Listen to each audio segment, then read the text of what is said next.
Aldehydes और ketones की reactivity जज करने के लिए दो चीजें अपन देखते हैं, एक को बोलते हैं स्टेरिक फैक्टर और दूसरे को बोलते हैं पोलर फैक्टर।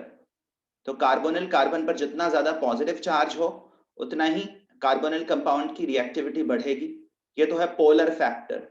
और दूसरा है स्टेरिक फैक्टर, कार्बोनिल कार्बन के अराउंड जितनी क्राउडिंग होगी, जितने बल्कि ग्रुप्स लगे रहेंगे उतना रिएक्टिविटी कम हो जाएगी, न्यूक्लियोफाइल का अटैक करना डिफिकल्ट हो जाएगा, ठीक है ना।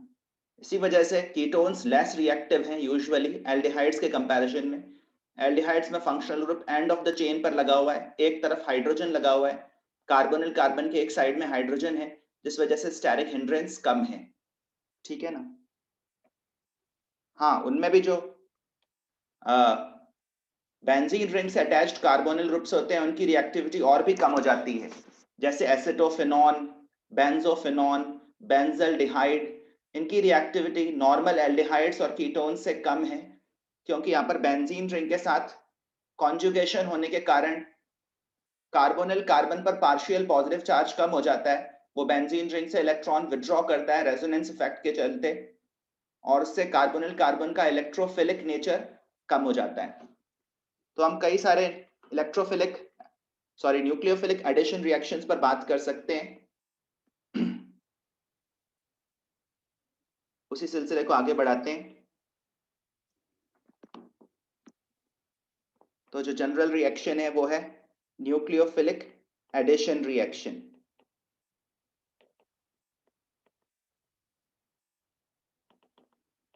न्यूक्लियोफिलिक एडिशन रिएक्शंस, इनमें से कुछ रिएक्शंस मैं लास्ट टाइम मेंशन कर चुका हूं,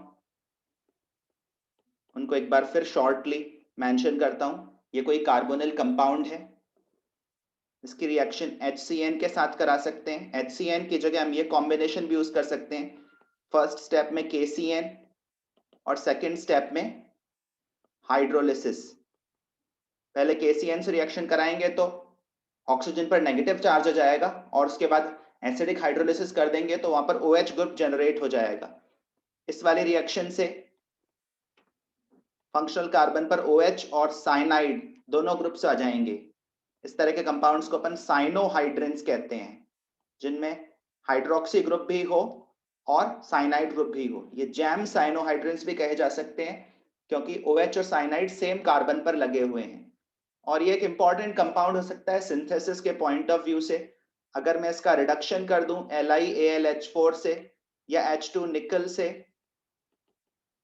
तो साइनाइड्स का रिडक्शन हो जाता है, और साइनाइड्स के रिडक्शन से हमें अमीन्स ऑब्टेन होंगे, तो इसको अपन अमीन में भी कन्वर्ट कर सकते हैं।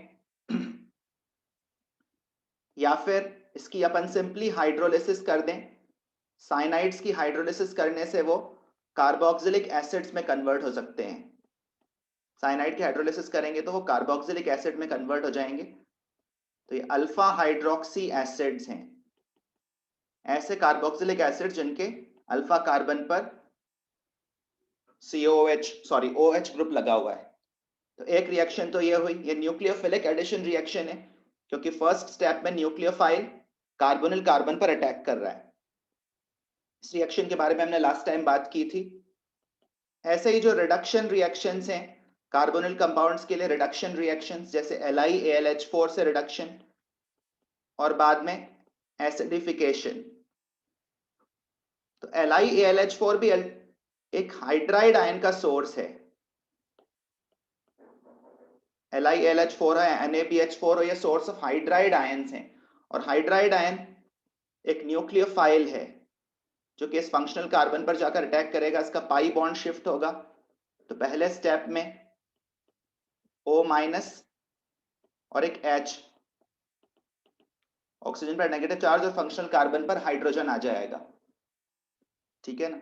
और उसके बाद अपन हाइड्रोलिसिस करते हैं, ये एक एल्कोक्साइड आयन क्रिएट हुआ है। एल्कोक्साइड आयन, कार्बन के साथ ऑक्सीजन का सिंगल बॉन्ड हो और फिर ऑक्सीजन पर नेगेटिव चार्ज हो तो उसको बोलते हैं एल्कोक्साइड आयन।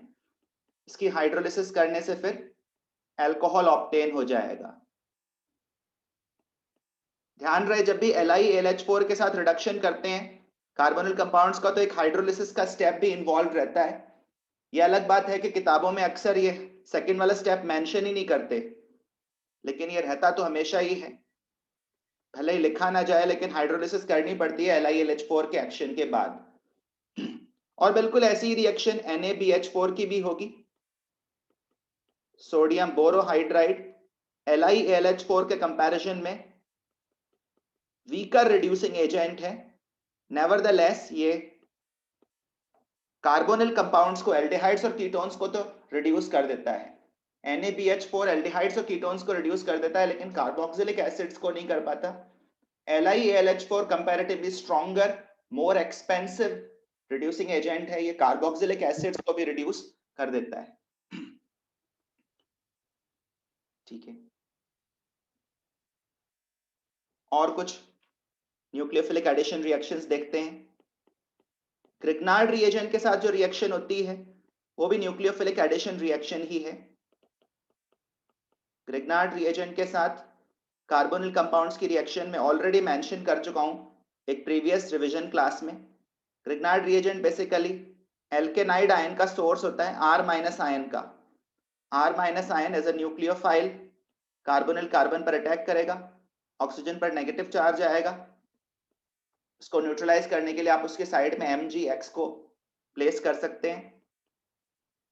तो ये फर्स्ट स्टेप है। और उसके बाद अगर सेकंड स्टेप में इसकी हाइड्रोलिसिस की जाए, इसमें वाटर ऐड किया जाए, तो ये जो एल्कोक्साइड आयन है ये वाटर से H+ निकाल लेगा।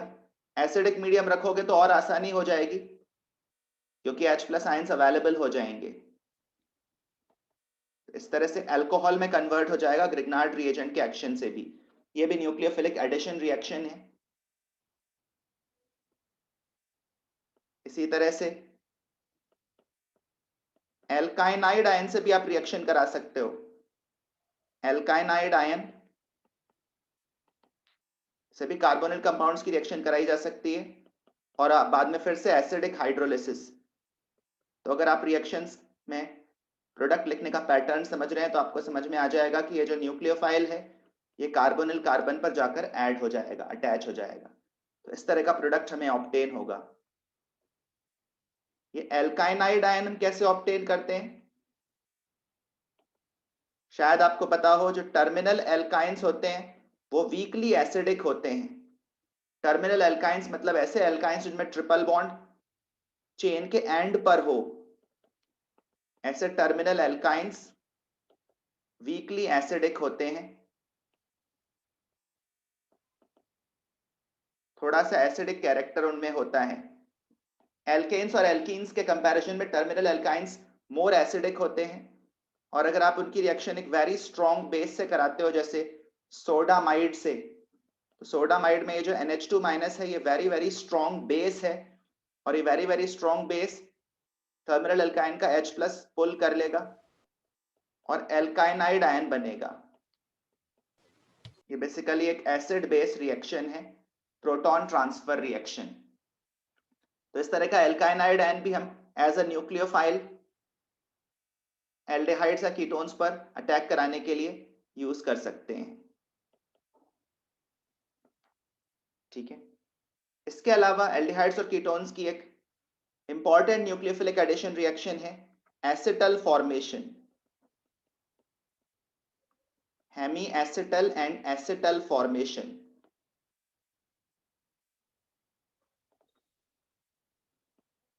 हेमी एसिटल किसी भी ऐसे कंपाउंड को बोलते हैं जिसमें अल्कोहल ग्रुप और ईथर ग्रुप एक ही कार्बन से एसोसिएटेड हो, एक ही कार्बन पर OH ग्रुप भी लगा हो और OR ग्रुप भी लगा हो। हाइड्रोक्सी और एल्कोक्सी, हाइड्रोक्सी और एल्कोक्सी दोनों ग्रुप्स एक ही कार्बन पर लगे हो तो उसको हेमी एसिटल बोलते हैं। और एक ही कार्बन पर ईथर ग्रुप्स लगे हुए हों, दो ईथर ग्रुप्स, तो उसको एसिटल बोलते हैं। Acetals are basically gem diethers. Gem का मतलब होता है सेम कार्बन पर। अगर सेम कार्बन पर दो ईथर ग्रुप्स लगे हुए हों तो उनको अपन बोलते हैं एसिटल्स। एसिटल फॉर्मेशन कैसे होती है इसको एक्सप्लेन करने के लिए एसिटल्डिहाइड का एग्जांपल लेता हूं। CH3C double bond OH। Acetal formation aldehydes और कीटोन्स दोनों कर सकते हैं, बट ऑब्वियसली एल्डिहाइड ज्यादा रिएक्टिव होंगे, ज्यादा रेडिली एसिटल बनाएंगे। तो एसिटल फॉर्मेशन अल्कोहल की मदद से होता है, ROH। अल्कोहल यहां पर न्यूक्लियोफाइल का काम करता है और ये रिएक्शन एसिड कैटेलाइज्ड होती है। एनहाइड्रस HCl लेकर ये रिएक्शन अक्सर कैटेलाइज करवाई जाती है। इसमें HCl एक कैटलिस्ट का काम करता है, ठीक है। एनहाइड्रस का मतलब वाटर नहीं होना चाहिए, क्योंकि अगर वाटर रहता है ना तो रिएक्शन रिवर्स डायरेक्शन में जा सकती है। हेमी एसिटल फॉर्मेशन और एसिटल फॉर्मेशन के सारे स्टेप्स रिवर्सिबल होते हैं। पानी ज्यादा रहने पर रिएक्शन बैकवर्ड डायरेक्शन में फेवर हो जाती है और वाटर रिमूव करने पर फॉरवर्ड डायरेक्शन में फेवर हो जाती है। इसीलिए HCl जो है ना वो एनहाइड्रस फॉर्म में होना चाहिए, डिवॉइड ऑफ वाटर होना चाहिए। तो सबसे पहले तो एसिड की प्रेजेंस में एल्डिहाइड का प्रोटोनेशन हो जाएगा, ये प्रोटोनेटेड एल्डिहाइड है। और प्रोटोनेटेड एल्डिहाइड और भी ज्यादा इलेक्ट्रोफिलिक हो जाता है। एल्डिहाइड में कार्बन पर जितना पॉजिटिव चार्ज था, प्रोटोनेटेड एल्डिहाइड में कार्बन पर और ज्यादा पॉजिटिव चार्ज आएगा, क्योंकि इस वाले ऑक्सीजन पर फॉर्मल पॉजिटिव चार्ज आने लगा है, तो ये कार्बन से और भी स्ट्रांगली इलेक्ट्रॉन पुल करेगा। तो प्रोटोनेटेड एल्डिहाइड जो है ना वो मोर इलेक्ट्रोफिलिक है। इलेक्ट्रोफिलिक का मतलब होता है इलेक्ट्रॉन लविंग, जिसका इलेक्ट्रॉन के प्रति लाइकिंग हो। और इस प्रोटोनेटेड एल्डिहाइड पर अब alcohol as a nucleophile attack करेगा, और जब वो एज अ न्यूक्लियोफाइल अटैक करेगा तो ये पाई बॉन्ड शिफ्ट हो जाएगा। हर कार्बन की चाहत होती है कि उसके अराउंड चारों बॉन्ड सिग्मा रहें, सिग्मा। इसी वजह से ये न्यूक्लियोफिलिक अटैक हो रहा है, क्योंकि इस न्यूक्लियोफिलिक अटैक में एक पाई बॉन्ड ब्रेक हो रहा है और उसके बदले एक सिग्मा बॉन्ड बन रहा है। ध्यान रहे, sigma bonds are stabilising than pi bonds. इस प्रोसेस के सारे स्टेप्स वैसे रिवर्सिबल हैं। अगर वाटर ज्यादा रहे, पानी ऐड करें तो ये रिएक्शन रिवर्स डायरेक्शन में फेवर हो जाती है। तो ये ROH का एडिशन के बाद प्रोडक्ट बना। उसके बाद यहां पर इंट्रामोलिकुलर प्रोटॉन ट्रांसफर होता है। इंट्रामोलिकुलर प्रोटॉन ट्रांसफर, वैसे यहां पर हमें हेमी एसिटल मिल चुका है। अगर सॉल्यूशन में प्रेजेंट कोई एनायन या कोई बेस इस H+ को एब्स्ट्रैक्ट कर ले तो हमें यहां पर हेमी एसिटल मिल जाएगा। हेमी एसिटल मतलब एक ऐसा मॉलिक्यूल जिसमें OH और OR सेम कार्बन पर लगे हों। OH ग्रुप पर अब मैं ये प्रोटॉन ट्रांसफर कर रहा हूं, जिससे OH2+ एक अच्छा लीविंग ग्रुप क्रिएट हो रहा है। और उसके बाद क्या होगा, ये जो R ग्रुप से अटैच्ड ऑक्सीजन है इसका लोन पेयर यहां पर पाई बॉन्ड बनाने जाएगा और यहां से वाटर को डिपार्ट कराएगा।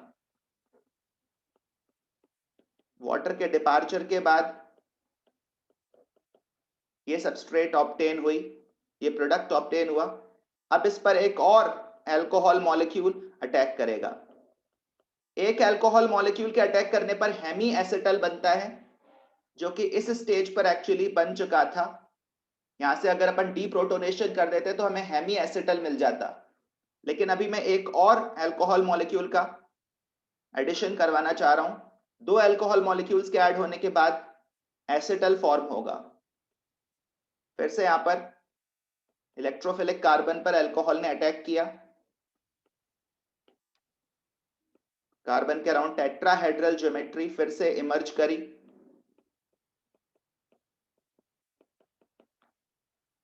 और उसके बाद जो भी सॉल्यूशन में बेस है, चाहे वो क्लोराइड आयन हो या ROH का ही कोई और मॉलिक्यूल हो, वो यहां से इस H+ को एब्स्ट्रैक्ट कर लेगा और इस तरह से हमें एक ऐसा मॉलिक्यूल ऑब्टेन होगा जिसमें दो ईथर ग्रुप्स एक ही कार्बन पर लगे हुए हैं। इस इसको बोलते हैं एसिटल, ठीक है ना। एसिटल्स वाटर डालने पर वापस से ओरिजिनल कंपाउंड में ब्रेक हो जाएंगे। ये पूरी रिएक्शन एनहाइड्रस मीडियम में कराई जा रही है। अगर हम इसमें वाटर डाल दें एक्सेस में, तो जो नेट प्रोसेस है उसमें बस इतना होगा कि यहां से ये बॉन्ड्स ब्रेक होंगे। शॉर्ट में दिखाऊं तो यहां पर OH और H, OH और H दो वाटर मॉलिक्यूल्स ऐड होंगे, जिसके चलते अल्कोहल मॉलिक्यूल सेपरेट हो जाएंगे और एक ही कार्बन पर फिर से दो OH आ जाएंगे। और एक ही कार्बन पर जब दो हाइड्रोक्सी ग्रुप्स लगे रहें तो वाटर का लॉस होता है और फिर से एसिटल्डिहाइड ऑब्टेन हो जाएगा। तो एसिटल्स जो है ना वो एसिडिक मीडियम में हाइड्रोलाइज हो जाते हैं, एसिडिक मीडियम में, ठीक है ना। लेकिन बेसिक मीडियम में हाइड्रोलाइज नहीं होते। एसिटल्स का ऑक्सीडेशन और रिडक्शन भी नहीं होता, लेकिन एसिडिक मीडियम में ही अनस्टेबल होते हैं। Acetals are quite stable towards oxidation and reduction. उनका ऑक्सीडेशन या रिडक्शन नहीं हो सकता, उस पर कोई ऑक्सीडाइजिंग या रिड्यूसिंग एजेंट वर्क नहीं करता। वैसे भी ईथर्स कंपैरेटिवली अनरिएक्टिव होते हैं और वो बेसिक मीडियम में भी स्टेबल रहते हैं, पर एसिडिक मीडियम में नहीं रहते। अगर हम एक ऐसे अल्कोहल से रिएक्शन कराएं जिसमें दो OH ग्रुप्स प्रेजेंट हों, जैसे ग्लाइकॉल, एडजेसेंट कार्बन्स पर दो हाइड्रोक्सी ग्रुप्स लगे हुए हैं, ठीक है ना, एनहाइड्रस HCl यूज करते हुए, तो क्योंकि यहां पर एक ही मॉलिक्यूल में दो OH ग्रुप्स लगे हुए हैं, तो यहां पर इसी के थ्रू एसिटल फॉर्म हो जाएगा। दो ROH मॉलिक्यूल्स की जरूरत नहीं पड़ेगी, एक ही मॉलिक्यूल में दो OH ग्रुप्स हैं। इस तरह का यहां पर साइक्लिक एसिटल ऑब्टेन होगा। साइक्लिक एसिटल्स और भी ज्यादा स्टेबल होंगे एसाइक्लिक एसिटल्स के कंपैरिजन में। तो एसिटल जनरल स्ट्रक्चर अपन इस तरह से शो कर सकते हैं कि कोई जनरल एसिटल है। नीरज म्यूट रखो अपने आप को। सर एक क्वेश्चन था, हाँ बोलो। ऊपर वाली रिएक्शन वापस आता ना एक बार। हाँ बोलो। आपकी वॉइस में डिस्टरबेंस काफी आ रहा है। सर वो रिएक्शन वापस बताना एक बार।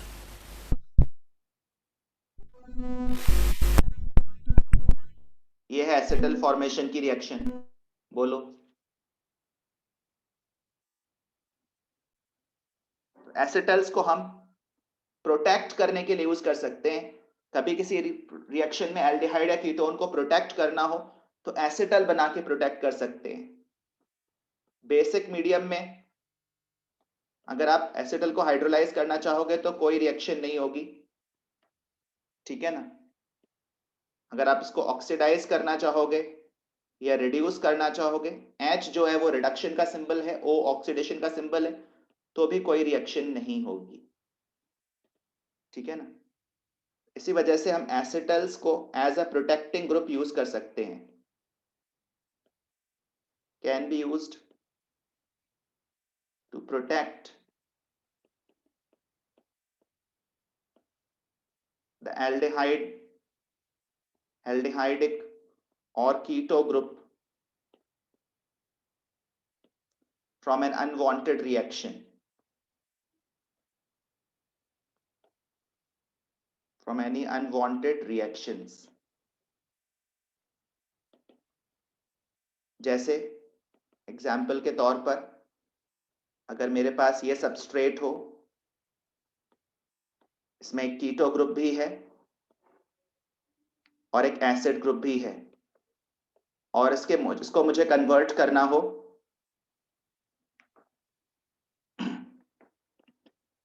इस कंपाउंड में, मतलब एसिड ग्रुप का रिडक्शन करना हो और कीटो ग्रुप का रिडक्शन ना करना हो, कीटो ग्रुप का रिडक्शन प्रिवेंट करना हो, तो ये एक डिफिकल्ट काम लगता है, क्योंकि कीटोन्स का रिडक्शन एसिड्स के कंपैरिजन में आसान होता है, अगर हम LiAlH4 यूज करेंगे तो वो दोनों को ही रिड्यूस कर देगा, ठीक है ना। हमें कीटो ग्रुप को प्रिवेंट करना है रिडक्शन से, तो हम पहले स्टेप में क्या कर सकते हैं, एसिटल बना सकते हैं, CH2OH CH2OH HCl, anhydrous. Anhydrous नहीं भी लिखा रहेगा तो भी एनहाइड्रस ही मानेंगे, और ये एसिटल कीटो ग्रुप के साथ बनेगा, इस तरह का साइक्लिक एसिटल। और उसके बाद हम अपनी डिजायर्ड रिएक्शन करा सकते हैं, LiAlH4, LiAlH4 से रिडक्शन करें तो ये CH2OH में कन्वर्ट हो जाएगा। इनफैक्ट ये CH2O- में कन्वर्ट होगा, बाद में इसका हाइड्रेशन करना पड़ेगा, और हाइड्रेशन आप एसिडिक मीडियम में करिए, काफी सारा पानी डालिए, तो ये अल्कोहल ग्रुप भी आपको ऑब्टेन होगा, और ये एसिटल भी हाइड्रोलाइज होकर वापस कीटोन में कन्वर्ट हो जाएगा। इस तरह से एसिटल फॉर्म करके हम कीटो ग्रुप को रिडक्शन या ऑक्सीडेशन से प्रिवेंट कर सकते हैं। वहीं पर अगर क्वेश्चन कहता कि ये वाला कन्वर्जन करना है, कीटो ग्रुप को ही रिड्यूस करना है,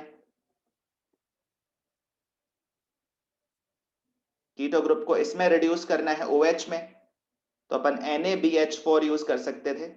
NaBH4 एक वीकर रिड्यूसिंग एजेंट है जो एसिड्स को रिड्यूस नहीं करेगा, ठीक है ना। एक और स्पेशल रिड्यूसिंग एजेंट होता है, रिड्यूसिंग एजेंट्स की बात चली है तो कुछ इंपॉर्टेंट रिड्यूसिंग एजेंट्स मेंशन कर देते हैं।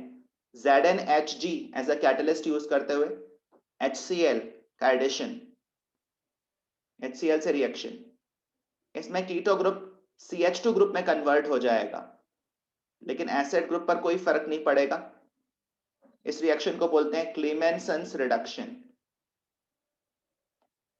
तो क्लीमेंसन्स रिडक्शन सिर्फ कार्बोनिल ग्रुप्स के रिडक्शन के लिए ही है। क्लीमेंसन्स रिडक्शन सिर्फ एल्डिहाइड्स और कीटोन्स का ही होता है। ZnHgHCl reduces aldehydes और ketones only to CH2 group, carbonyl groups को CH2 में कन्वर्ट कर देता है, और यही काम एक दूसरा रिड्यूसिंग एजेंट भी करता है, जिसमें पहले स्टेप में अपन हाइड्राजीन ऐड करते हैं, दूसरे स्टेप में glycol, ethylene glycol, CH2OH CH2OH basic medium में थोड़ा सा हीटिंग करते हुए, और इसमें भी यही प्रोडक्ट ऑब्टेन होगा, CH2 ग्रुप ही रिड्यूस होगा। इस रिएक्शन को अपन बोलते हैं वुल्फ-किश्नर रिडक्शन। तो ये कुछ इंपॉर्टेंट रिडक्शन रिएक्शंस हैं। वुल्फ-किश्नर रिडक्शन, वुल्फ-किश्नर रिडक्शन हो या क्लीमेंसन्स रिडक्शन, ये सिर्फ एल्डिहाइड्स और कीटोन्स का रिडक्शन है, वो भी CH2 में। तो इसमें आप देख सकते हैं एसिड ग्रुप का रिडक्शन नहीं हो रहा है, ठीक है ना। और अगर दोनों को ही रिड्यूस करना हो, क्वेश्चन का रिक्वायरमेंट ये हो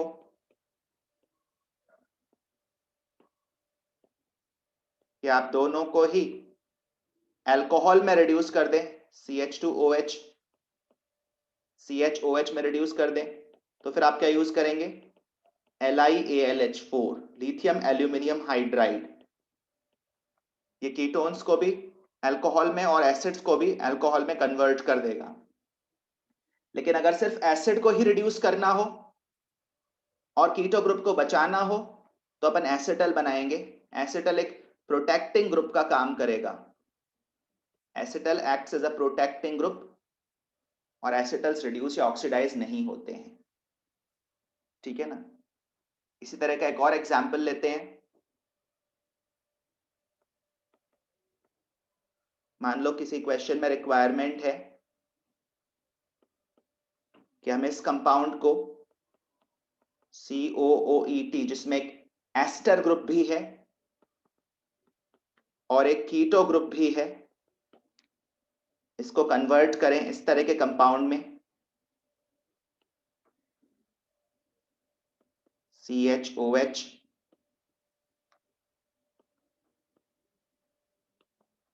और 2 मिथाइल ग्रुप्स भी लगे रहें, इसमें कन्वर्ट करें। तो आपको ऑब्जर्व करना चाहिए कि यहां पर 2 मिथाइल ग्रुप्स लगाए गए हैं एस्टर पर, और मिथाइल ग्रुप्स हम ग्रिग्नार्ड रिएजेंट की मदद से लगा सकते हैं। तो हमारे माइंड में आ रहा है कि एस्टर की रिएक्शन अगर ग्रिग्नार्ड रिएजेंट से कराएं, 2 मोल्स ऑफ ग्रिग्नार्ड रिएजेंट लेते हुए, तो यह कन्वर्जन करवाया जा सकता है। लेकिन ग्रिग्नार्ड रिएजेंट एस्टर से ज्यादा कीटोन पर अटैक करना प्रेफर करता है, क्योंकि एस्टर पर रेजोनेंस होता है। एस्टर्स में फंक्शनल कार्बन के around partial double bond characters होते हैं, जिस कारण न्यूक्लियोफिलिक अटैक डिफिकल्ट हो जाता है। तो एस्टर्स के कंपैरिजन में ग्रिग्नार्ड रिएजेंट कीटोन पर अटैक करना प्रेफर करेगा। तो अगर हमने ग्रिग्नार्ड रिएजेंट से रिएक्शन कराई, तब तो कीटोन पर रिएक्शन हो जाएगी। इससे हमें समझ में आ रहा है कि हमें कीटोन को प्रोटेक्ट करना पड़ेगा, और कीटोन के प्रोटेक्शन के लिए फिर से मैंने एसिटल बनाया। एसिटल फॉर्मेशन के लिए कई बार ग्लाइकॉल्स को यूज करते हैं, क्योंकि साइक्लिक एसिटल्स भी स्टेबल माने जाते हैं। इस तरह का एक साइक्लिक एसिटल बन गया। अब इस एस्टर ग्रुप को हम ग्रिग्नार्ड रिएजेंट से रिएक्ट करा देंगे, CH3MgBr, वो भी 2 मोल्स लेते हुए, ठीक है ना। तो पहले बार में क्या होगा, ये मिथाइल ग्रुप अटैक करेगा, ये पाई बॉन्ड उधर शिफ्ट होगा, फिर शिफ्ट होने के बाद ये पाई बॉन्ड वापस बनने की तरफ आएगा और इथॉक्साइड ग्रुप को डिपार्ट कराएगा। तो इस स्टेप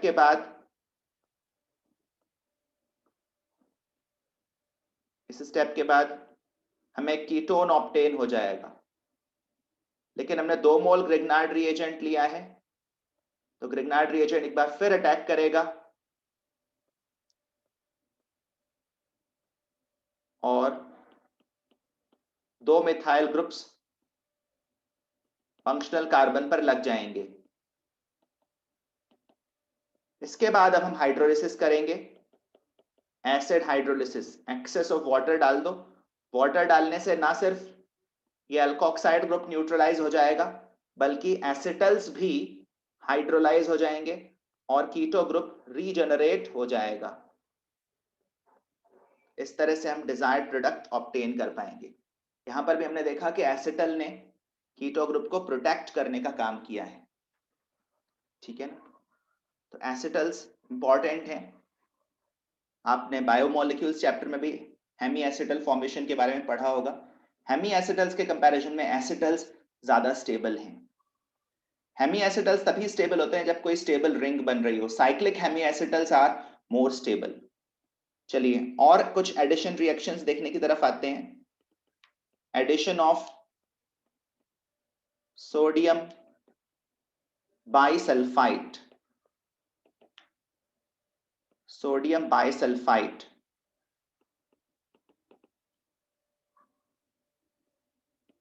सल्फ्यूरस एसिड में से अगर एक एसिडिक हाइड्रोजन निकाल लें तो बाइसल्फाइड आयन बचता है। यह है बाइसल्फाइड आयन। इसके साइड में Na+ बस चार्ज बैलेंसिंग करने के लिए खड़ा किया है।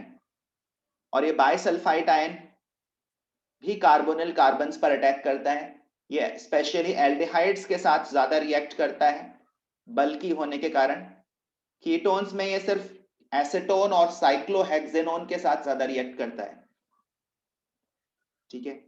तो यहां पर ये bisulphite ion as a nucleophile attack करेगा, पाई बॉन्ड ब्रेक होगा, O- के बगल में Na+ को खड़ा कर दो चार्ज बैलेंसिंग के लिए, और फिर इधर है OSO2H। OSO2H का ये जो H है ये एसिडिक है, और इस ऊपर वाले एल्कोक्साइड आयन को एसिडिक हाइड्रोजन की तलाश है।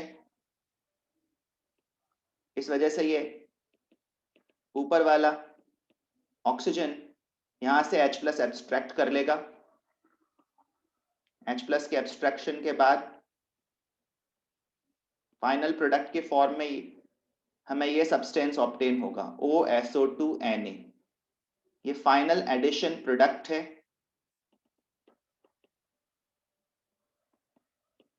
जो कि एक वाइट क्रिस्टलाइन सॉलिड के फॉर्म में ऑब्टेन होता है। White crystalline solid. तो सोडियम बाइसल्फाइड के साथ जो एडिशन रिएक्शन है वो कार्बोनिल कंपाउंड्स को सेपरेट करने के काम आती है। सोडियम बाइसल्फाइड के साथ जो एडिशन है वो कार्बोनिल कंपाउंड्स को दूसरे कंपाउंड से सेपरेट करने के काम आ सकता है। जैसे किसी सॉल्यूशन में एल्डिहाइड भी हो और कोई अल्कोहल भी हो, तो अल्कोहल और एल्डिहाइड को अगर सेपरेट करना है तो सोडियम बाइसल्फाइड के साथ रिएक्शन करा दो। जो एडिशन प्रोडक्ट है वो एक व्हाइट क्रिस्टलाइन सॉलिड के फॉर्म में बॉटम पर डिपॉजिट हो जाएगा। ठीक है ना। इस तरह से हम एल्डिहाइड वाला पार्ट अलग कर पाएंगे और सॉल्यूशन में सिर्फ अल्कोहल रह जाएगा। Addition with sodium bisulphite can be used for the separation of aldehydes, especially aldehydes। Ketones के साथ इसकी रिएक्टिविटी कम है, फिर भी एसीटोन और कुछ दूसरे कीटोन्स के साथ ये तो रिएक्ट करता है। Can be used for the separation of aldehydes or ketones from other compounds। ये जो एडिशन प्रोडक्ट है अगर इसमें हम काफी सारा वाटर ऐड करें तो ये हाइड्रोलाइज हो जाता है। एसिडिक मीडियम में अगर इसमें काफी सारा वाटर ऐड करें तो ये वाला बॉन्ड ब्रेक हो जाता है और इफेक्टिवली इस फंक्शनल कार्बन पर OH ऐड होगा। इसका मतलब फंक्शनल कार्बन पर 2 OH ग्रुप्स आ जाएंगे और याद रखना जब भी एक कार्बन पर 2 OH ग्रुप्स आए तो वाटर का लॉस होगा और कार्बोनिल ग्रुप जनरेट होगा। एक ही कार्बन पर 2 OH ग्रुप्स यूजुअली स्टेबल नहीं होते। जैम डायोल्स स्टेबल नहीं होते। एक कार्बन पर 2 OH ग्रुप्स स्टेबल नहीं होते और उसमें से वाटर का लॉस होता है और कार्बोनिल कंपाउंड ऑब्टेन होता है। तो हाइड्रोलिसिस करने पर वापस से हमें कार्बोनिल कंपाउंड ऑब्टेन हो जाएगा और वापस से सोडियम बाइसल्फाइड भी ऑब्टेन हो जाएगा। सोडियम बाइसल्फाइड रीजनरेट हो जाएगा एसिडिक हाइड्रोलिसिस करने पर। सोडियम बाइसल्फाइड को भी हम as a protecting group use कर सकते हैं, मच लाइक एसिटल्स।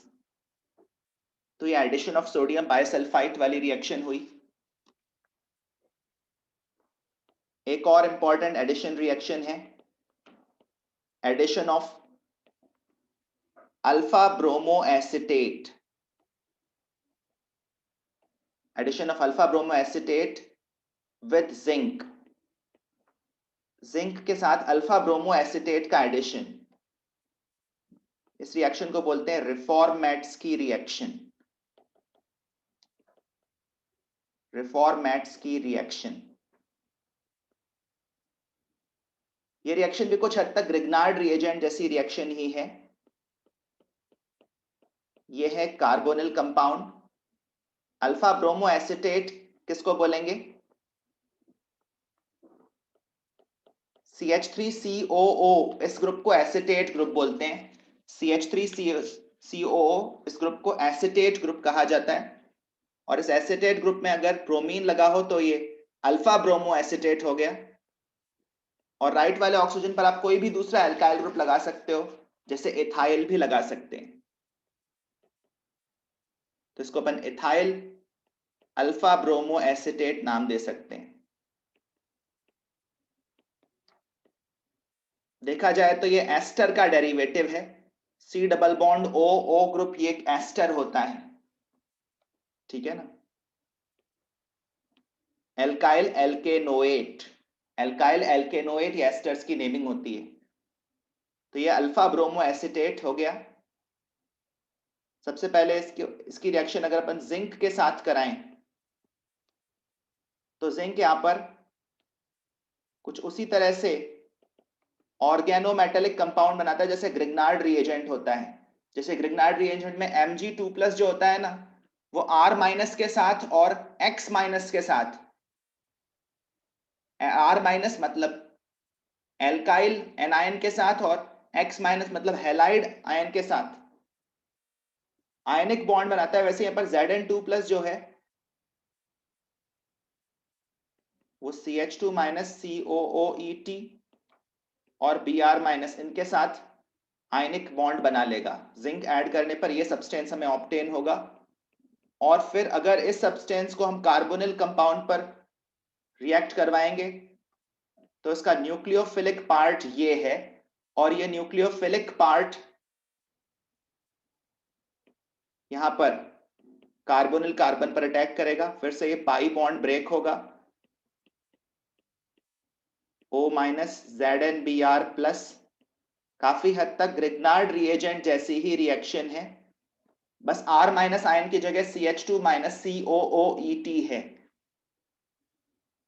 तो ये एडिशन होने के बाद फिर हम हाइड्रोलिसिस कर देंगे H+H2O। हाइड्रोलिसिस ना सिर्फ इस O माइनस पर H+ लाएगी बल्कि इस एस्टर का भी हाइड्रोलिसिस हो जाएगा।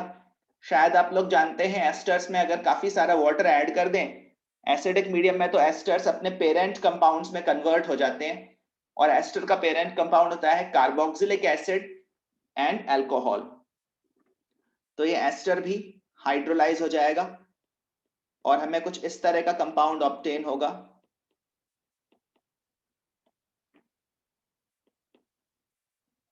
इथेनॉल भी साइड प्रोडक्ट के तौर पर मिलेगा।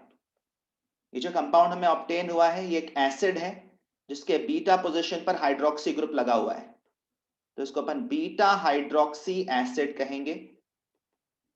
And beta hydroxy acids are quite susceptible to dehydration. इनका डिहाइड्रेशन बहुत आसानी से होता है। आसानी से इसलिए होता है क्योंकि after dehydration, after the loss of water, जो प्रोडक्ट बनता है वो कॉन्जुगेशन से स्टेबलाइज होता है। जब डिहाइड्रेशन होगा तो वाटर का लॉस होगा और अल्फा बीटा कार्बन्स के बीच में डबल बॉन्ड आएगा। तो एसिडिक मीडियम में ही अगर इसको थोड़ा हीट कर दिया जाए तो अल्फा बीटा अनसैचुरेशन ऑब्टेन हो जाता है। अल्फा बीटा अनसैचुरेटेड जो एसिड हमें मिल रहा है ये रेजोनेंस से स्टेबलाइज्ड है। इसका ये जो पाई बॉन्ड है ये फंक्शनल कार्बन के साथ रेजोनेंस कर रहा है, इसके कारण ये स्टेबलाइज है। Resonance is a stabilising phenomena. तो इसको अपन बोलेंगे अल्फा बीटा अनसैचुरेटेड एसिड।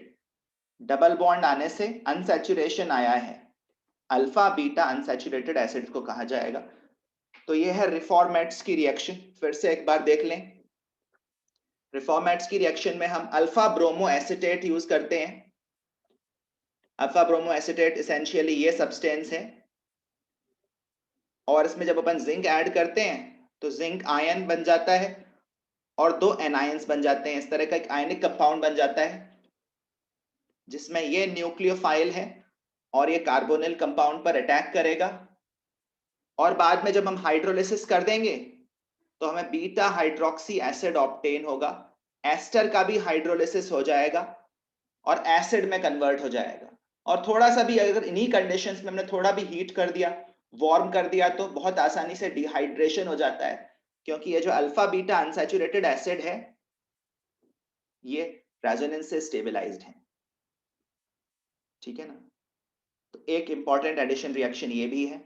इसके अलावा एक और काफी इंपॉर्टेंट एडिशन रिएक्शन है addition of ammonia amines and derivatives of ammonia. Ammonia और उसके डेरिवेटिव्स का, डेरिवेटिव्स मतलब अमोनिया जैसे कंपाउंड्स का एडिशन कार्बोनिल कंपाउंड्स में। जैसे किसी एल्डिहाइड में RC double bond OH। Aldehydes और कीटोन्स दोनों में ही एडिशन होता है। अभी मैं एल्डिहाइड्स में दिखा रहा हूं अमोनिया का एडिशन। एल्डिहाइड्स का अमोनियम, एल्डिहाइड्स में जो अमोनिया का एडिशन होता है इसमें हम थोड़ा सा एसिड भी यूज करते हैं एज अ कैटलिस्ट।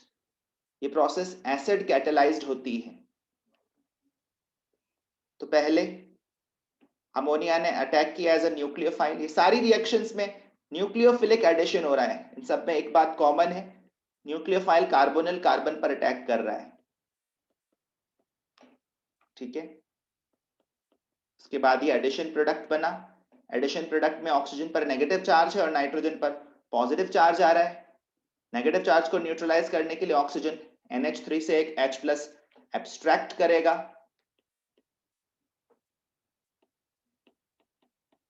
इस तरह का प्रोडक्ट ऑब्टेन होगा। और उसके बाद हम इस रिएक्शन को एसिड कैटेलाइज करते हैं, स्मॉल अमाउंट में एसिड ऐड करते हैं। एसिड ऐड करने से ये जो OH ग्रुप है ये प्रोटोनेट हो जाता है। प्रोटोनेट होने के बाद OH2+ बन जाता है, जो कि अपने आप में एक अच्छा लीविंग ग्रुप है, क्योंकि ये वाटर के फॉर्म में डिपार्ट करेगा। वाटर एक स्टेबल मॉलिक्यूल है और इसी वजह से एक अच्छा लीविंग ग्रुप है। फिर ये जो NH2 का लोन पेयर है, यहां से पाई बॉन्ड बनाने जाएगा और वाटर को डिपार्ट करने के लिए फोर्स करेगा। ठीक है, तो RCH डबल बॉन्ड NH2+, ये प्रोडक्ट बना। उसके बाद हम अज्यूम कर रहे हैं कि सिस्टम में, सॉल्यूशन में कोई भी जो बेस है वो यहां से H+ एब्स्ट्रैक्ट करके ले जाएगा और हमें यह प्रोडक्ट ऑब्टेन होगा जिसमें कार्बन नाइट्रोजन डबल बॉन्ड बन रहा है। इस प्रोडक्ट को हम इमीन कहते हैं, imine. Carbon nitrogen single bond रहता है ना, तब तो वो अमीन होता है, RNH2। RNH2 इज अमीन, लेकिन यहां पर कार्बन नाइट्रोजन डबल बॉन्ड है इसलिए इमीन है। और इमीन भी यहां पर दो ऑब्टेन होंगे एक्चुअली। इमीन्स में भी ज्योमेट्रिकल आइसोमेरिज्म रहता है। लोन पेयर का भी अपना एक ओरिएंटेशन होता है, ये आप समझते हो। तो वो लोन पेयर का ओरिएंटेशन R ग्रुप के साइड भी हो सकता है और R के ऑपोजिट साइड भी हो सकता है। या फिर ये सोच लो कि ये जो दो H हैं ये डबल बॉन्ड के सेम साइड भी हो सकते हैं और डबल बॉन्ड के ऑपोजिट साइड भी हो सकते हैं। तो जो इमीन्स बने हैं उसमें हमें ज्योमेट्रिकल आइसोमर्स ऑब्टेन होंगे, दो geometrical isomers E and Z। इनको कॉन्फ़िगरेशन दिया जा सकता है, या सिंपली ये बोलें कि ये ज्योमेट्रिकल आइसोमर्स हैं। तो कुल मिलाकर रिएक्शन का प्रोडक्ट लिखना हो तो बहुत आसान है। प्रोडक्ट लिखना हो तो RCHO, ये एल्डिहाइड है और इसकी रिएक्शन NH3 से कराई। अगर सिर्फ प्रोडक्ट लिखना है तो बस इतना सोचो कि यहां से वाटर का लॉस कराना है। एल्डिहाइड्स में अमोनिया का एडिशन होता है तो इमीन बनता है, इमीन, और वाटर का लॉस कराना है। वाटर का लॉस कराने के लिए हमें चाहिए एक ऑक्सीजन और दो हाइड्रोजन। तो बस इतना ध्यान रखो कि एक ऑक्सीजन फंक्शनल कार्बन का निकल जाएगा और दो हाइड्रोजन अमोनिया में से निकलेंगे। इस प्रकार एक वाटर मॉलिक्यूल का लॉस होगा और carbon nitrogen double bond generate होगा, इमीन्स। ये अमीन्स नहीं है, इमीन्स हैं। इमीन फॉर्मेशन का मैकेनिज्म भी मैंने आपको दिखाया और डायरेक्ट रिएक्शन लिखना भी बताया। तो ध्यान रहे, एल्डिहाइड्स हो या कीटोन्स हो, उसमें जब अमोनिया की रिएक्शन होती है, अमोनिया का एडिशन होता है तो इमीन्स बनते हैं। इमीन्स अपने आप में वीक बेसेस होते हैं। नाइट्रोजन के लोन पेयर की प्रेजेंस के कारण इमीन्स अपने आप में वीक बेसेस होते हैं। अमोनिया से वीकर बेस होते हैं और अमीन से भी वीकर बेस होते हैं, वीकर देन अमीन्स। जो अमीन्स होते हैं ना, RNH2, उनका तो नाइट्रोजन sp3 हाइब्रिड होता है, sp3 हाइब्रिड। और ये जो इमीन्स हैं इनका नाइट्रोजन sp2 हाइब्रिड है। और जो sp2 हाइब्रिड होता है नाइट्रोजन होता है ना, वो ज्यादा इलेक्ट्रोनेगेटिव माना जाता है sp3 हाइब्रिड नाइट्रोजन के मुकाबले। और ज्यादा इलेक्ट्रोनेगेटिव होने के कारण ये अपना लोन पेयर देने की इच्छा कम रखता है। That is why imines are considered to be weaker bases as compared to amines. बिल्कुल ऐसी ही रिएक्शन 1 डिग्री अमीन्स के साथ भी होती है। RNH2 ध्यान से समझो, जब तक इस नाइट्रोजन पर 2 हाइड्रोजन लगे हुए हैं तब तक इमीन फॉर्मेशन हो जाएगा।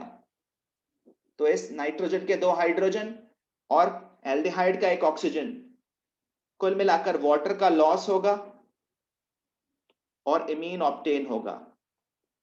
यहां पर जो इमीन ऑब्टेन होगा उसका स्ट्रक्चर लिखें तो कुछ इस तरह से होगा,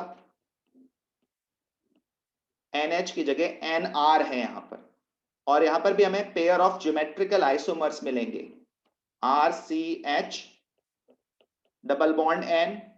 लोन पेयर का भी अपना ओरिएंटेशन होता है, ये बात ध्यान रखें।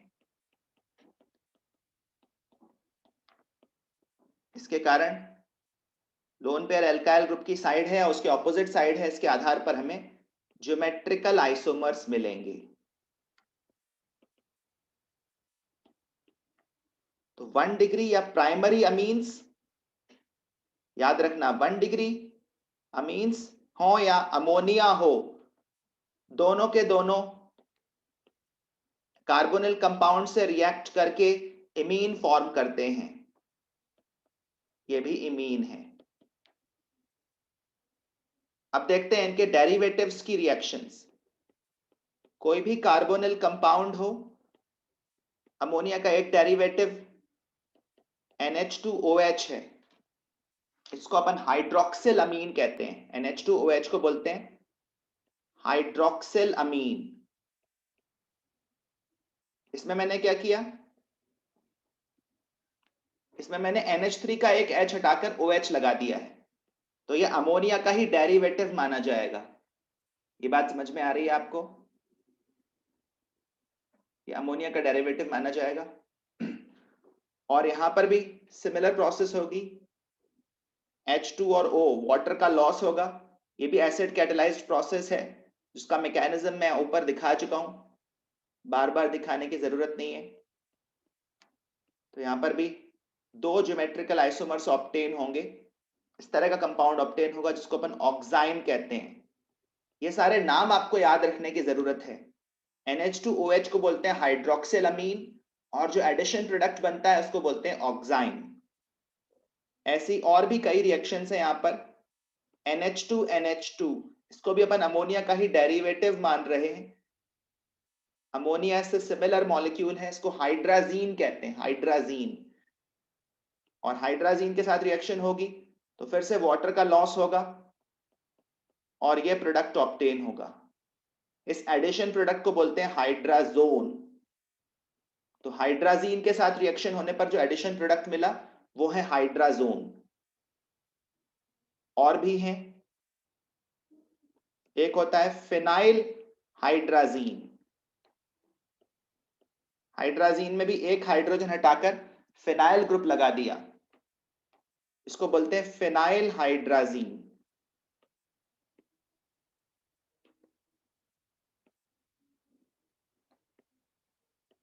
Phenyl hydrazine.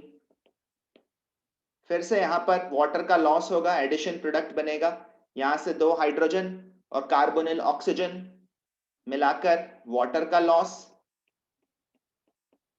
ध्यान रखना यहां पर ज्योमेट्रिकल आइसोमर्स मिलेंगे हर केस में, अब बार बार बताने की जरूरत नहीं है।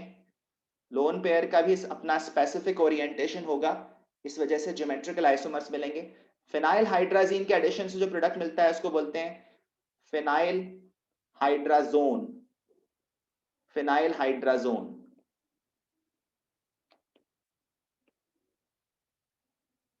ठीक है, तो हाइड्राजीन से हाइड्राजोन, फिनाइल हाइड्राजीन से फिनाइल हाइड्राजोन।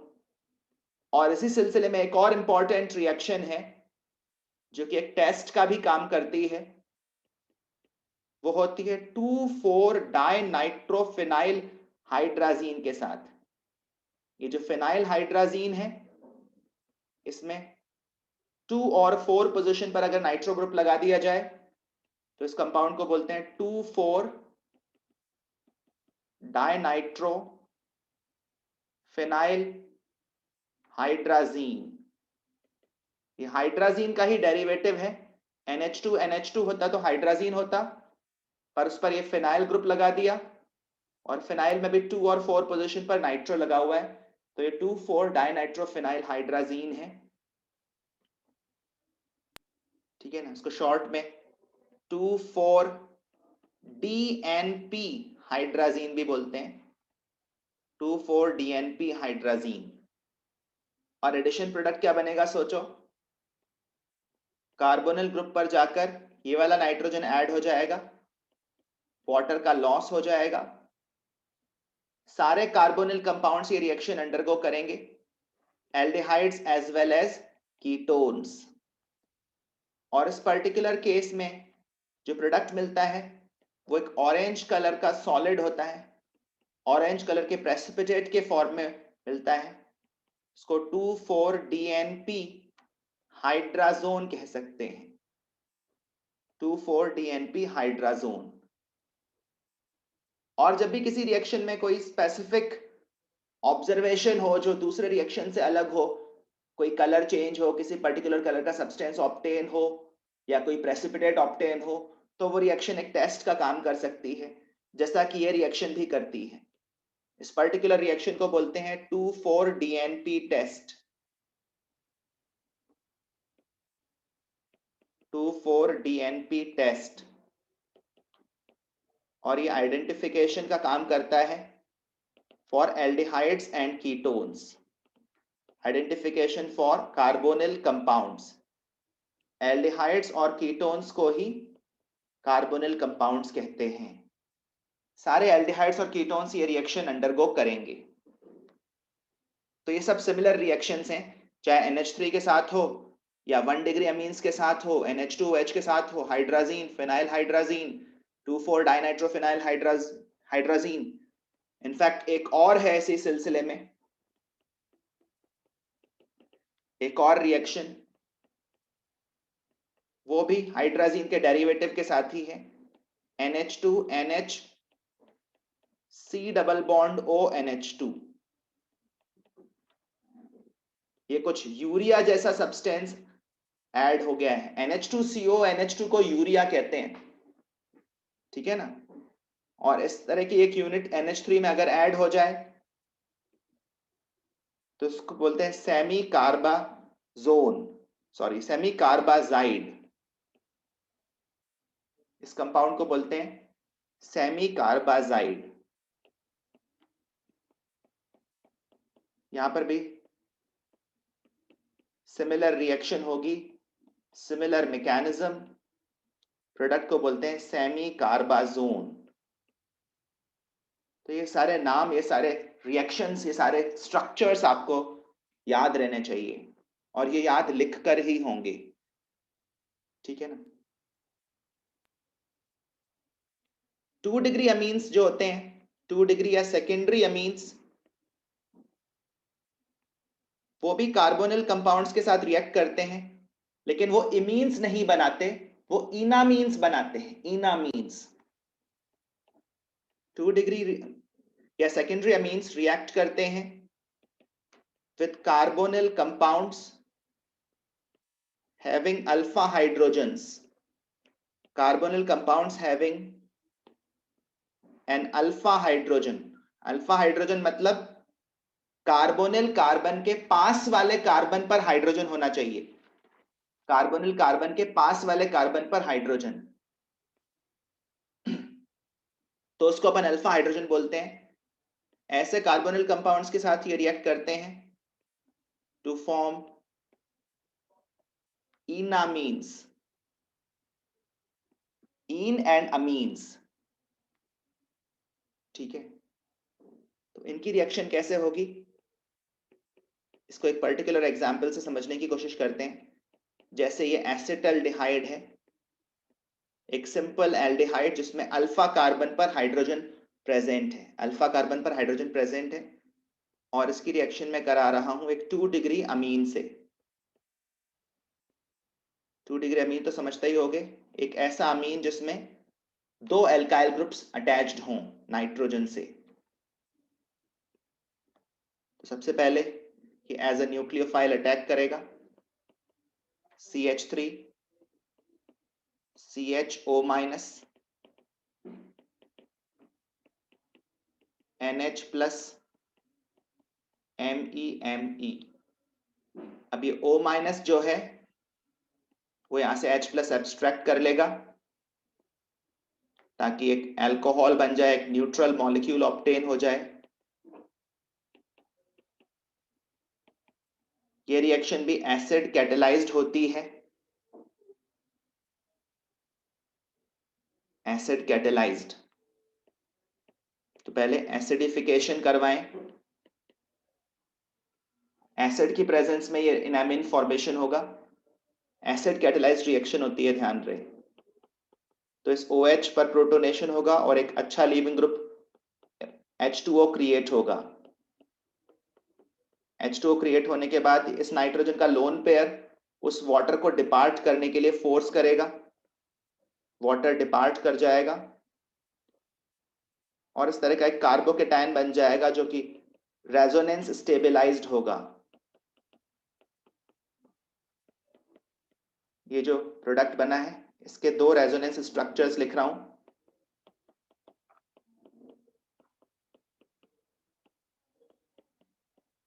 कुल मिलाकर ये एक रेजोनेंस स्टेबलाइज्ड कार्बोकेटायन है। ये इसके 2 रेजोनेंस स्ट्रक्चर्स हैं। सेकंड वाला स्ट्रक्चर ज्यादा स्टेबल है, फर्स्ट वाला ज्यादा स्टेबल है क्योंकि इसमें सभी एटम्स के ऑक्टेट्स कंप्लीट हैं। तो ये एक रेजोनेंस स्टेबलाइज्ड कार्बोकेटायन कहा जा सकता है। कार्बन का पॉजिटिव चार्ज रेजोनेंस में डीलोकलाइज्ड है।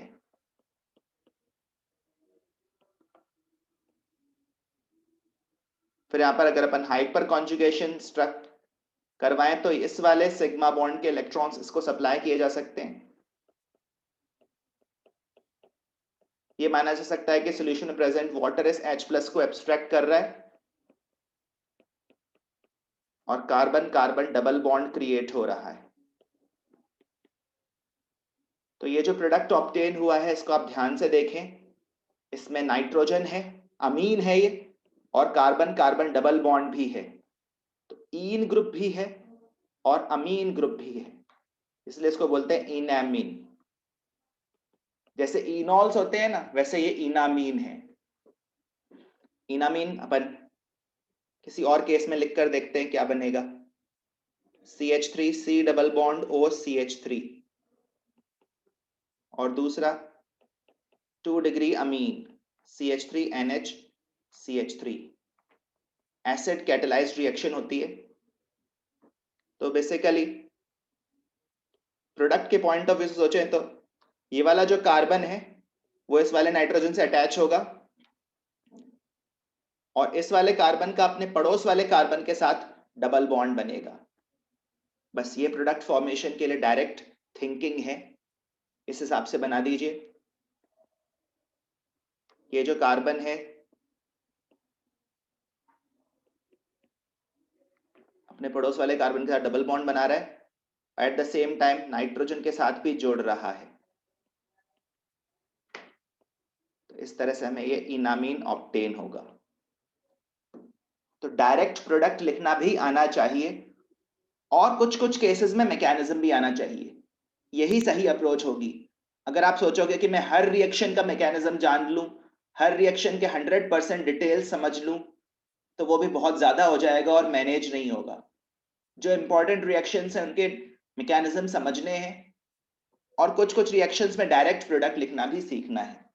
तो 2 डिग्री अमीन्स के साथ इनामीन बनता है, 1 डिग्री अमीन्स के साथ इमीन बनता है, अमोनिया के साथ भी इमीन फॉर्मेशन होती है।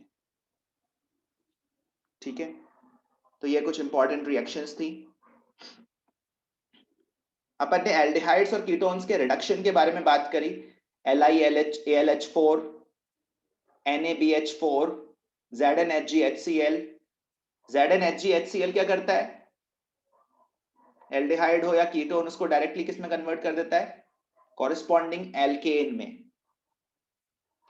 जैसे यही वाला कीटोन अगर है और इसको ZnHgHCl से रिएक्ट करवाएं तो ये बेसिकली एल्केन में ही कन्वर्ट हो जाएगा।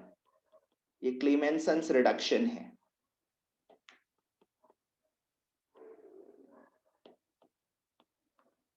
ठीक है, अब कुछ ऑक्सीडेशन रिएक्शंस की बात करते हैं जो कि एल्डिहाइड्स और कीटोन्स के टेस्ट के तौर पर भी काम करते हैं। Ketones are difficult to oxidise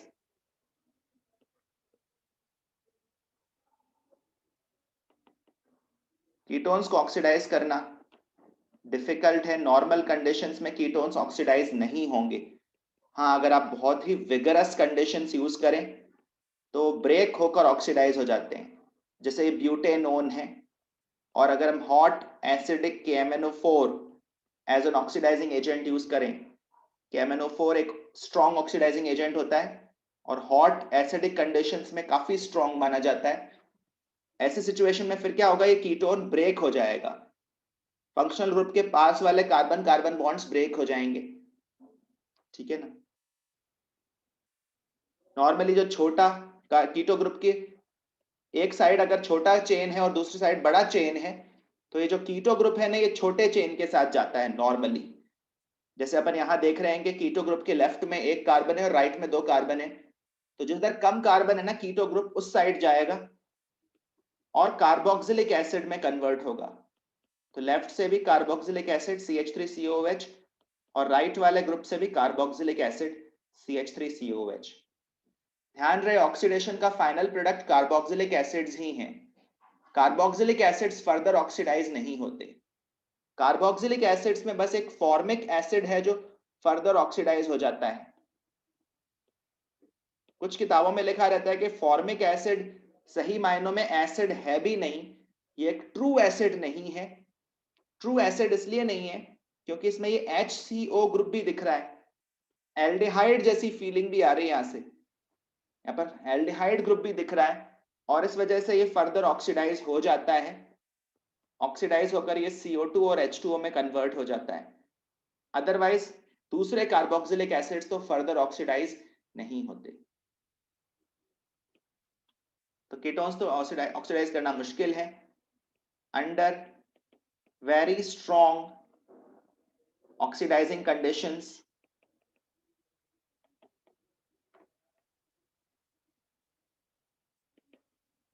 cleavage, breaking of carbon-carbon bonds occurs in ketones and we obtain carboxylic acids. On the other hand, aldehydes को ऑक्सीडाइज करना कंपैरेटिवली आसान है और उन्हीं के कॉन्टेक्स्ट में कुछ टेस्ट्स भी बनते हैं, जिनमें से एक है टॉलेंस टेस्ट। ये एल्डिहाइड्स के लिए है।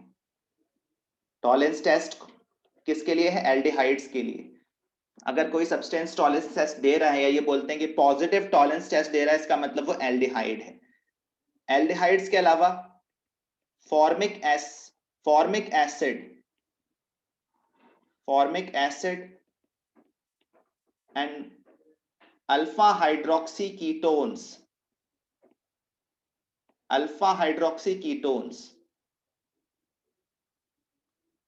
ये कीटोन है लेकिन इसके अल्फा पोजीशन पर हाइड्रोक्सी ग्रुप लगा हुआ है। Alpha hydroxy ketones also give positive tolerance test. Positive tolerance test.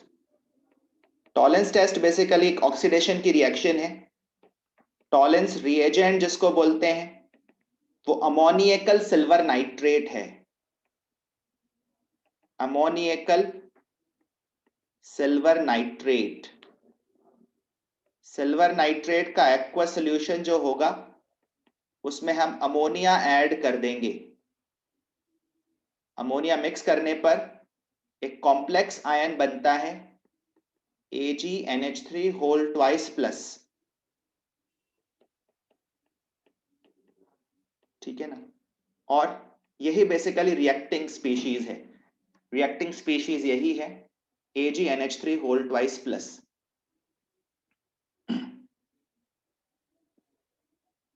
तो अगर कोई एल्डिहाइड है RC डबल बॉन्ड OH, तो वो इस टॉलेंस रिएजेंट से रिएक्ट करेगा और ऑक्सीडाइज हो जाएगा RCOO माइनस में और सिल्वर ऑब्टेन होगा। इनफैक्ट जो टेस्ट ट्यूब होगा ना, उसके चारों तरफ सिल्वर डिपॉजिट हो जाएगा और एक मिरर की तरह एक्ट करेगा।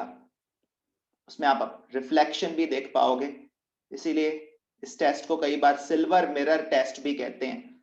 सिल्वर का डिपॉजिट होना ही इस टेस्ट का पॉजिटिव होना है। अगर मतलब कोई सब्सटेंस एक पॉजिटिव टेस्ट दे रहा है, इसका मतलब सिल्वर मिरर ऑब्टेन होगा। कीटोन्स ये वाला टेस्ट नहीं देते। एक और टेस्ट जो एल्डिहाइड्स के लिए है वो है फेहलिंग्स टेस्ट। फेहलिंग्स टेस्ट में दो सॉल्यूशंस को मिक्स किया जाता है इक्वल वॉल्यूम्स में। एक को बोलते हैं फेहलिंग्स सॉल्यूशन ए और एक को बोलते हैं फेहलिंग्स सॉल्यूशन बी।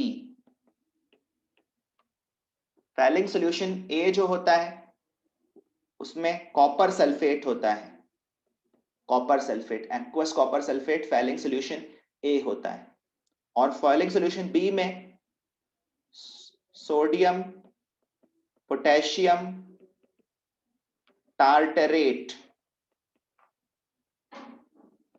नाम का एक सॉल्ट डिसॉल्व रहता है, जिसको कॉमनली रोशेल्स सॉल्ट भी कहते हैं, रोशेल्स सॉल्ट। टार्टरिक एसिड ये होता है CHOH CHOH COH COH, इसको टार्टरिक एसिड कहते हैं। ठीक है, और इस टार्टरिक एसिड का अगर हम सॉल्ट बना दें, H+ रिमूव कर दें, एक तरफ से सोडियम सॉल्ट बनाएं, एक तरफ से पोटेशियम सॉल्ट बनाएं, तो इसको बोलते हैं सोडियम पोटेशियम टार्टरेट, और इसी सब्सटेंस को बोलते हैं रोशेल्स सॉल्ट। तो ये दो जो सॉल्यूशंस हैं इनको हम इक्वल वॉल्यूम्स में मिक्स करते हैं, mixed in equal volumes to prepare the final solution.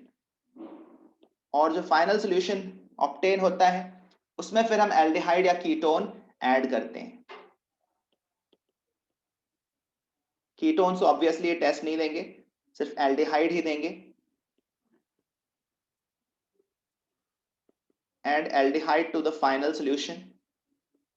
यहां पर भी बेसिकली ऑक्सीडेशन रिएक्शन ही होगी। RCHO क्यूप्रिक आयन से रिएक्ट करेगा।